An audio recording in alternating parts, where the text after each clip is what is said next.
exam enter ရဲ့ order enter ရဲ့ control enter ရဲ့ဘယ်လိုမျိုးနေရာတွေမှာအသုံးပြုတာလဲဘယ်လိုနေရာတွေအသုံးကျတာလဲဆိုတာလေးကိုကျွန်တော်တစ်ခုချင်းစီရှင်းပြပါမယ်အရင်ဆုံး enter ကိုဘယ်လိုမျိုးနေရာတွေတုံးတာလဲကျွန်တော်စရှင်းပြမယ်အခုကျွန်တော် secret တစ်ခွက်မှာထောက်တယ်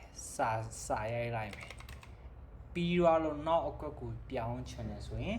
enter 클릭နှိပ်လိုက်တာနဲ့နောက်အကွက်ကိုရောက်သွားပါတယ်အကွက်အောက်ဆင်းလိုက်တဲ့အချိန်ပေါ့အဲ့လိုမျိုးနေရာတွေမှာ enter ကိုအသုံးပြုပါတယ်တစ်ခေါက်ကျွန်တော်ပြန်လုပ်ပြမယ် mmc ရိုက်တဲ့အောက်ဆင်းခြင်း enter နှိပ်လိုက်တာနဲ့အောက်ရောက်သွားပါတယ် enter တော့တော်တော်များများသိကြပြီလားဖြစ်မှာပါနောက်တစ်ခုကကျွန်တော် order enter ကြတော့ဘာအချိန်ဘယ်လိုမျိုးအချိန်တွေမှာအသုံးပြုရတယ်ဆိုတာလေးကိုကျွန်တော်ပြောပြပါမယ် order enter ကဥပမာကျွန်တော်အခု mmc ရိုက်တယ်ထက်ရိုက်ချင်နေတယ်10 quad တွေပဲ quad တွေမဆန့်တော့ဘူးဒါဆိုရင် order enter လေးနှိပ်လိုက်အောက်ရောက်သွားပါတယ်အဲ့မှာကျွန်တော်နောက်တဲ့အခုရေးချင်တဲ့စာလုံးလေးရေးလိုက်ပါဒါဆိုရင် enter ဆင့်ကြည့်လိုက်10 quad တစ် quad ထဲမှာပဲစာပြည့်အောင်ရိုက်သွားတာပါခင်ဗျာအဲ့လိုမျိုးပုံစံလေးလိုချင်တယ်ဆိုရင် order enter ကိုအသုံးပြုတာပါ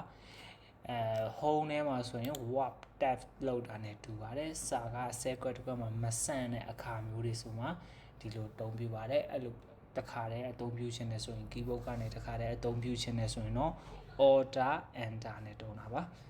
နောက်တစ်ခုကျတော့ control enter ကိုတစ်ခုခုရိုက်ပြီးတော့ control enter နှိပ်လိုက်ရင်အကုန်လုံးရက်လိုက်ပြီဆိုတဲ့သဘောကိုပြောတာပါကာစာကိုစပျောက်သွားတာပါအခုဆိုရင် mmc ရိုက်ပြီးပြီဆိုတဲ့အနေအထားမျိုးတွေမှာ control enter ကိုတုံးတာပါနောက်တနေရာဘက်မှာတုံးလို့ရလေတယ်ဆိုရင်ဥပမာကျွန်တော်ကဒီ mmc ကိုတော်တော်များများအကွက်တွေမှာရောက်ချင်တဲ့အကွက်တွေမှာ select လိုက်ပေးထားလိုက်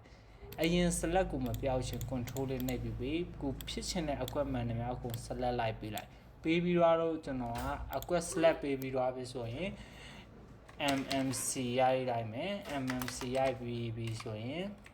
control enter နှိပ်လိုက်တာနဲ့ select လုပ်ထားတဲ့အကွက်တွေအကုန်လုံး mmc ဆိုတဲ့စာသားရောက်သွားပါမယ်အဲ့တော့တခါတည်းကိုစာလုံးတွေကွက်ပြီးတစ်ကွက် like မရိုက်ချင်ကိုရိုက်ချင်တဲ့ရောက်ချင်တဲ့အကွက်တွေကိုအရင်ဆုံး select လိုက်ပြီးလိုက်ပါပြီးရင်ကိုရေးချင်တဲ့စာကြောင်းလေးရေးပြီး control enter နှိပ်လိုက်တာနဲ့ select လုပ်ထားတဲ့အကွက်တိုင်းမှာ S စာကြောင်းလေးရောက်သွားပါမယ်။ဟုတ်ကဲ့ဒါကကျွန်တော်ဒီကနေ့ပြတာက exam မှာ enter ရဲ့ order enter ရဲ့ control enter ရဲ့အသုံးပြုပုံလေးပါအသုံးဝင်ပုံလေးပါစမ်းကြည့်ကြပါအဆင်ပြေမယ်လို့မျိုးလေးပါတယ်။